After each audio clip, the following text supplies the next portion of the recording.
In recent weeks, multiple school fights at GDOE public high schools made headlines.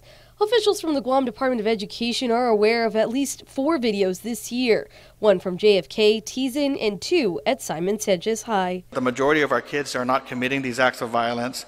The students in the videos are a small minority, and even though we recognize that their impact is disproportionately disruptive and concerning. Every case is taken seriously, says Superintendent John Fernandez, adding GDOE has, quote, no tolerance for violent offenses that can lead to suspension or expulsion.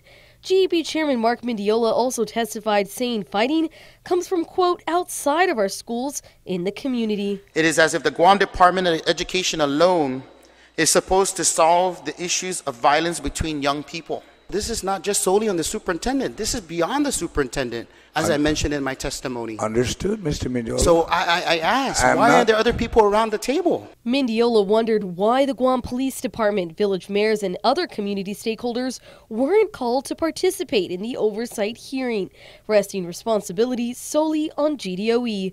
Fernandez says in total there's only 6 school resource officers spread across 41 public schools. That's close to 30,000 students. The SROs we were looking at from the standpoint of cost effectiveness and whether this was the right way to go. And so we tried to maintain that $1 million or less.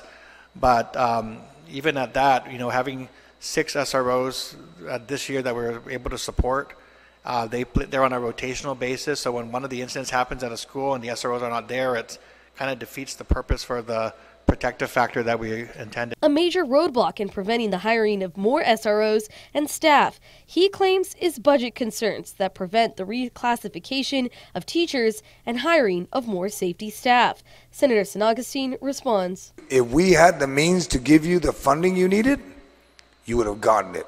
Though Superintendent Fernandez says solutions to fighting need to come from the community. It's only the Department of Education there, where we don't have our mayors, our parents, our nonprofit organizations, the police department, the courts. If we don't have them around the table, then we're having a discussion where there's not going to be a solution. Reporting for Guam's News Network, I'm Carmen Victoria Terlahi.